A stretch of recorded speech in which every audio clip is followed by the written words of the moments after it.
অবশেষে যুক্তরাষ্ট্রের কোথায় হামলা চালাবে ইরান তাই জানিয়ে দিল দেশটি। কিন্তু কখন এমন ভয়াবহ সিদ্ধান্তের বাস্তবায়ন করবে ইরান, আর এই হামলার বিষয়ে তথ্য জানিয়েছেন খোদ ইরানের শীর্ষ নিরাপত্তা কর্মকর্তা আলী লারিজানি।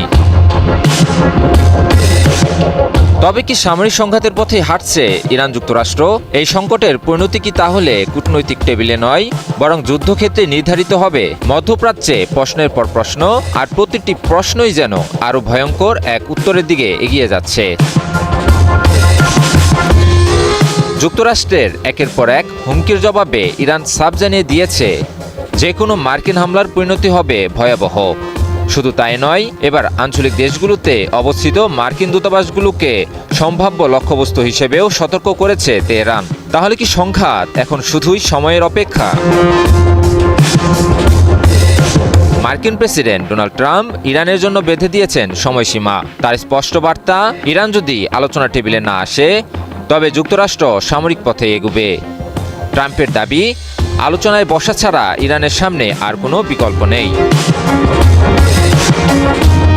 কিন্তু চাপের মুখে নতি স্বীকার করার দেশ নয় ইরান। তেহরান জানিয়ে দিয়েছে হুমকি কিংবা পূর্বশর্তের অধীনে কোনো আলোচনায় বসবে না তারা। ইরানের পররাষ্ট্রমন্ত্রী আব্বাস আরাকচির ভাষায়, আমরা যেমন আলোচনার জন্য প্রস্তুত, তেমনি যে কোনো আগ্রাসনের জবাব দিতেও সম্পূর্ণ প্রস্তুত। তার কণ্ঠে স্পষ্ট হুঁশিয়ারি, আক্রমণ হলে প্রতিক্রিয়াও হবে জোরালো। এদিকে উত্তেজনায় নতুন মাত্রা যোগ করেছে ইরানের শীর্ষ নিরাপত্তা কর্মকর্তার বক্তব্য। আলী লারিজানি সৌদি আরব, কাতার ও সংযুক্ত আরব আমিরাত সহ একাধিক আঞ্চলিক দেশের সঙ্গে যোগাযোগ করে সতর্ক করেছেন, ইরানে মার্কিন হামলা হলে ওই দেশগুলোতে থাকা মার্কিন দূতাবাসও নিরাপদ থাকবে না। যুক্তরাজ্য ভিত্তিক সংবাদ মাধ্যম ইরান ইন্টারন্যাশনাল জানিয়েছে এই খবর। তবে সব আশার আলো কি নিভে গেছে? এখনও কূটনীতির দরজা পুরোপুরি বন্ধ হয়নি। তুরস্ক এই সংকট নিরসনে মধ্যস্থতার চেষ্টা চালাচ্ছে।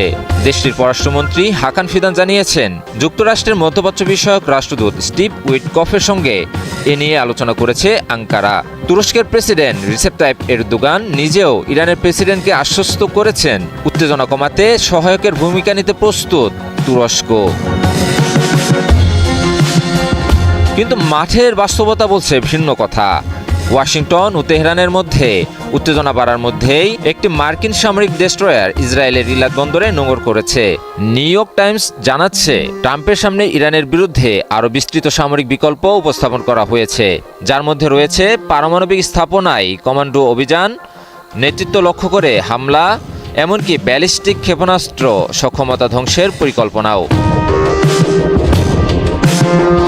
সব মিলিয়ে পরিস্থিতি এখন ভয়ঙ্কর এক মোড়ে দাঁড়িয়ে। একদিকে হুমকি আর পাল্টা হুঁশিয়ারি, অন্যদিকে নীরব কূটনৈতিক তৎপরতা।